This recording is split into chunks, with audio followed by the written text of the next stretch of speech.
دیکھا بایزید بستامی بستر کے کنارے کھڑے ہیں. کہا بیٹا کیوں کھڑے ہو؟ کہا ماں آپ نے رات پانی مانگا تھا نا، اس لیے کھڑا رہا کہ نہ جانے کب آنکھ کھل جائے. اب جب پانی دینے کے لیے پیالہ الگ کیا نا تو وہ برف چمڑی سے چپک چکی تھی، تو جب وہ برف الگ ہوئی نا ہاتھ سے خون نکلنے لگا. حضرت بایزید بستامی رحمت اللہ تعالی کی ماں نے جب یہ دیکھا نا کہ بیٹا ساری رات کھڑا رہا اور اب اس کا ہاتھ بھی لہو لہان ہو گیا، حضرت بایزید بستامی کی ماں نے پتہ اس رات کیا دعا دی؟ کہتی یا اللہ میں اس سے راضی ہوں، تو بھی اس سے راضی ہو جا.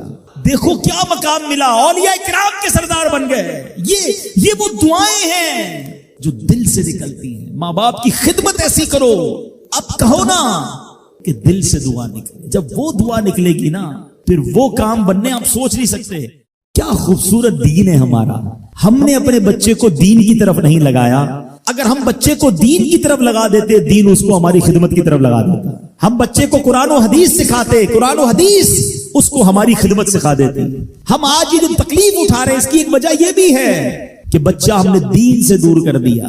اگر آپ چاہتے ہیں کہ آپ کے بڑھاپے کا سہارا آپ کے بچے بنے، آپ کے مرنے کے بعد بھی آپ کے لیے صدقہ جاریہ بنے، تو آپ نے اپنے بچوں کو دین کی طرف لانا ہے. کچھ اولادیں وہ ہیں جن کی ماں باپ نے تربیت ایسی کی، ہم نہیں چاہتے، وہ خود رابطہ کر رہے ہوتے ہیں کہ ماں کا انتقال ہو گیا، یار کچھ کنواں کھدوانا ہے، کوئی مسجد بنانی ہے، کوئی مدرسے میں میری ماں کے لیے مجھے کچھ کرنا ہے. کیوں؟ ماں نے تربیت ایسی کی، والد نے تربیت ایسی کی، انہیں ماحول ایسا دیا کہ ماں باپ کے مرتے ہی انہیں فکر ہو گئی کہ میری ماں قبر میں اکیلی ہے، میرا والد قبر میں اکیلا ہے، اس نے روز مجھے کھانا کھلایا تھا، آج میں روز اسے ثواب پہنچانے کا کوئی انتظام کروں. یہ اس بچے کے دل میں خیال کیسے آیا؟ کیونکہ اللہ نے اسے اچھا ماحول عطا کیا، ماں باپ نے اس کو اس ماحول کی طرف بڑھایا. تو میں یہاں والدین سے گزارش کروں گا کہ خدا را اپنے بچوں کی ایسی تربیت کرو کہ بڑھاپے میں بھی تمہارا ساتھ دیں اور مرنے کے بعد بھی تمہارے لیے صدقہ جاریہ کا باعث بن جائیں. آپ کے بچے آپ کے قدموں میں رہیں گے اگر آپ نے بچوں کو دیندار بنا دیا. اللہ کرے یہ فارمولا سمجھ آ جائے نا.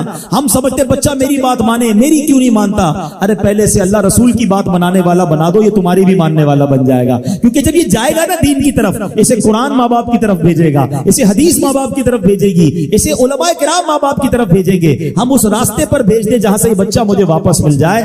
سورہ فاتحہ 100 مرتبہ پڑھ کر جو دعا مانگی جائے وہ قبول ہوتی ہے. سورہ بقرہ کی تلاوت سے شیطان گھر سے بھاگ جاتا ہے. آیت الکرسی پڑھنے سے محتاجی دور ہوتی ہے. سورہ کہف کو ہمیشہ پڑھنے والا دجال کے فتنوں سے محفوظ رہے گا. والدین کی قبر پر ہر جمعہ سورہ یاسین کی تلاوت کرنے سے اس کی حروف کی تعداد کے برابر ان کے گناہ بخش دیے جاتے ہیں. سورہ الدخان پڑھنے سے مشکل دور ہوتی ہے. جو قریب المرگ ہو اس پر سورہ جاسیہ کا دم کرنے سے خاتمہ بالخیر ہوتا ہے. سورہ حجرات کا پڑھنا اور دم کر کے پینا گھر میں خیر و برکت کے لیے مفید ہے. سورہ قاف پڑھنے سے جو باغ ہوتے ہیں ان کے پھلوں میں کثرت ہوتی ہے. سبحان اللہ. سورہ رحمان 11 بار پڑھنے سے تمام مقاصد پورے ہوتے ہیں. سورہ واقعہ جو شخص روزانہ پڑھے گا اسے کبھی فاقہ نہ ہوگا. سورہ ملک کو ہر رات پڑھنے والا عذاب قبر سے محفوظ رہے گا. سورہ مزمل کو 11 بار پڑھنے سے ہر مشکل آسان ہو جاتی ہے. سورہ مدثر کو پڑھ کر حفظ قرآن کی دعا مانگنے سے قرآن کریم کا یاد کرنا آسان ہو جاتا ہے. جو بچے حفظ کر رہے ہیں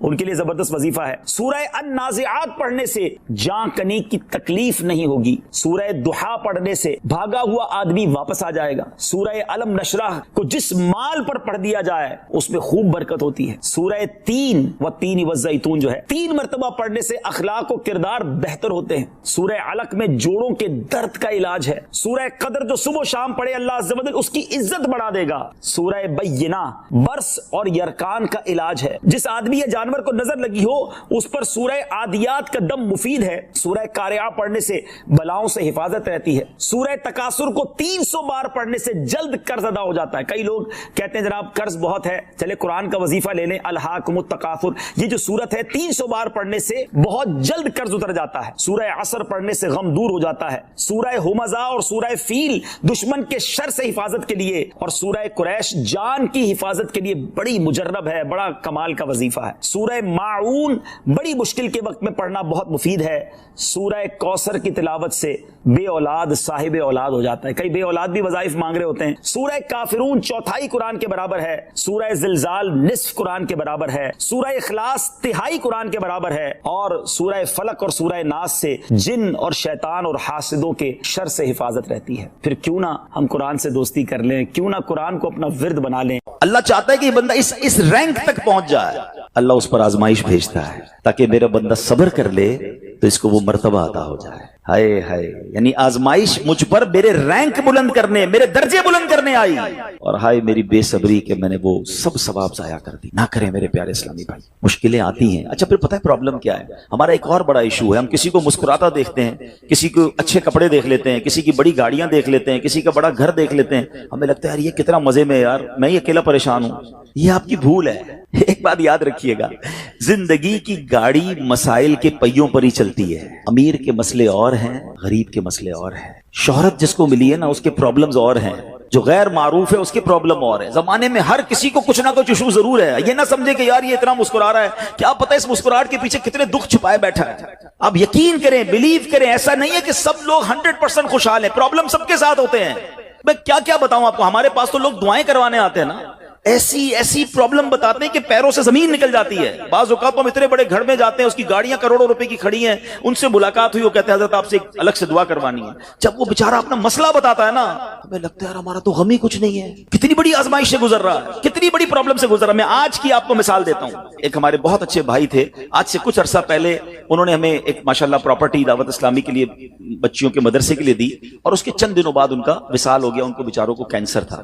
میں ان کے گھر پہ دعا کرنے گیا. ان کے بیٹے نے مجھ سے جب گلے لگانا تو بیٹا رونے لگا. اچھا میں سمجھا کہ بیچارہ اپنے والد کو یاد کر کے رو رہا ہے، ظاہر ہے 16 دن پہلے انتقال ہوا. اندر گئے، دعا کی. اس کے بعد میرے کان میں کہتا ہے کہ عبدالرحیم بھائی اس وقت میری زوجہ ہاسپٹل میں ہے. میں نے کہا کیا ہو گیا؟ کہ میری وائف کو بلڈ کینسر ہو گیا ہے. والد کا کینسر میں انتقال ہوا ہے. اللہ نے بڑا نوازا ہے ان کو، جیولرز ہیں. لیکن میں یقین کریں، میں آپ کو سچ بتا رہا ہوں، میں گاڑی میں بیٹھ کے میں بھی رونے لگا، کیونکہ وہ بندہ جب مجھے چھوڑنے آیا نا پھر میرے گلے لگ کے رو رہا تھا. میں سوچنے لگا یار کتنا دکھ ہے لوگوں کو، اللہ نے کتنی بڑی ہم پر مہربانیاں کی ہیں. اگر مجھے کوئی بڑی بیماری نہیں ہے، میرے بچے میرے ساتھ ہیں، میری فیملی میرے ساتھ ہے، نہیں چاہیے یار دنیا کے سارے اللہ تللے نہ ملے اتنی ساری لگژریز، صحت سے بڑھ کے کچھ نہیں ہے، مگر ہمیں اس کی قدر ہی نہیں ہے، ہمیں اس کی کوئی اہمیت کا اندازہ ہی نہیں. پوچھو ان سے، کروڑوں روپے ہیں مگر علاج نہیں ہو پا رہا، ڈاکٹر بعض اوقات مایوس کر دیتے ہیں. کتنا تکلیف میں ہیں لوگ، اور ہم ہیں کہ چھوٹی چھوٹی باتوں پر بے صبری.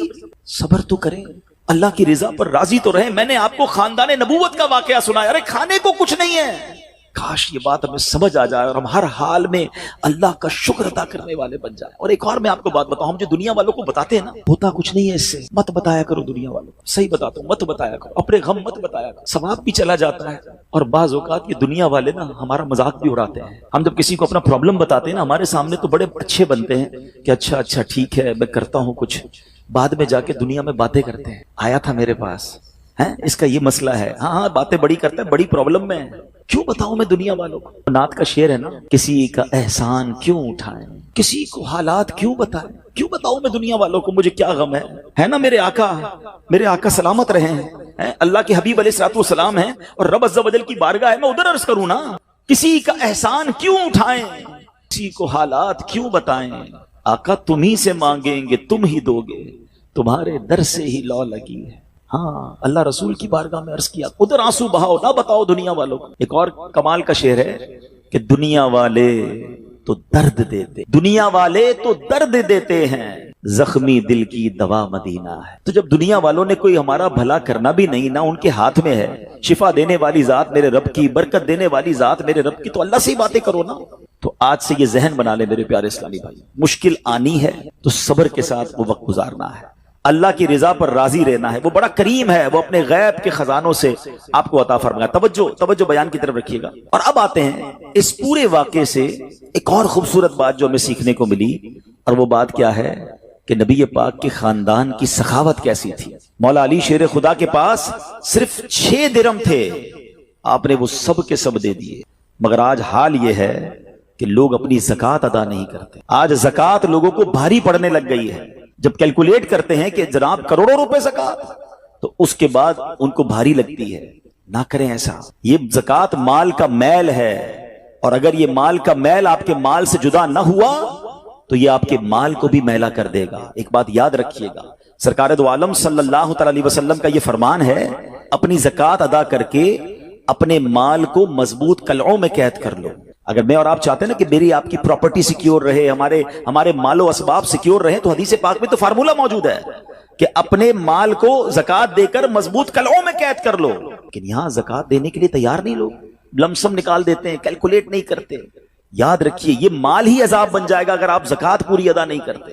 اگر ہمارے پاکستان میں سارے سرمایہ دار کچھ نہ کریں, اپنی زکات پوری ادا کر دیں, سارے زمیندار اپنی زکات پوری ادا کر دیں, آپ اپنی آنکھوں سے دیکھیں گے کہ غربت کتنی جلدی ختم ہوتی چلی جا رہی ہے. میں نے ایک بار کیلکولیشن کی, ذرا سنیے گا.